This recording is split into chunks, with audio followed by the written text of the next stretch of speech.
कहानी एक महान राजा महाराज विक्रम सिंह की है, जिनका नाम उनकी वीरता और न्यायप्रियता के कारण पूरे राज्य में गूंजता था। विक्रम सिंह का राज्य सूर्यगढ़ था, जो अपने समय का सबसे शक्तिशाली और समृद्ध राज्य माना जाता था। राजा विक्रम सिंह के दरबार में कई विद्वान और योद्धा थे, लेकिन उनका सबसे विश्वसनीय सलाहकार और योद्धा था सेनापति राघव। राघव न केवल एक वीर योद्धा था, बल्कि राजा के परम मित्र भी थे। उन्होंने कई युद्धों में राजा का साथ दिया था और हर बार जीत हासिल की थी।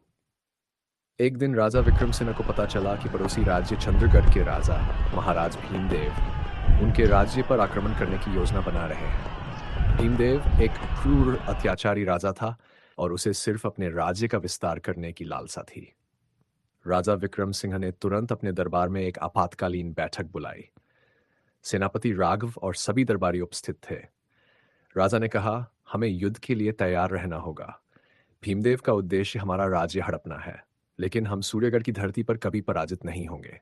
राघव ने आगे बढ़कर कहा, महाराज, हम आपकी अगुवाई में इस युद्ध को अवश्य जीतेंगे, लेकिन हमें एक रणनीति बनानी होगी ताकि हम भीमदेव के कुटिल योजनाओं को मात दे सकें।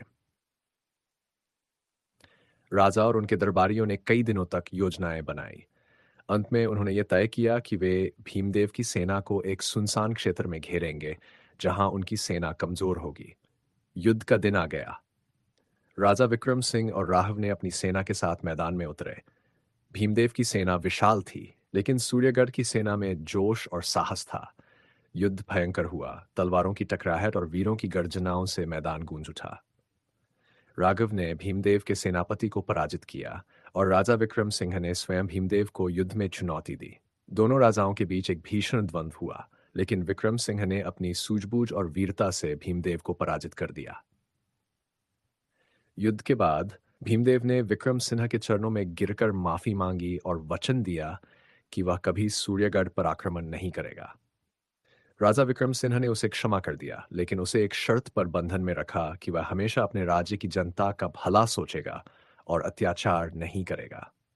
इस जीत के बाद विक्रम सिंह और राघव की प्रसिद्धि और भी बढ़ गई। सूर्यगढ़ में एक बड़ा उत्सव मनाया गया और राज्य की जनता ने अपने राजा की वीरता और न्यायप्रियता की सराहना की। यह कहानी हमें सिखाती है कि सच्चे राजा वही होते हैं जो अपनी प्रजा की भलाई के लिए युद्ध करते हैं और अपने शत्रुओं को भी क्षमा कर देते हैं, यदि वे अपनी गलतियों का प्रायश्चित करें।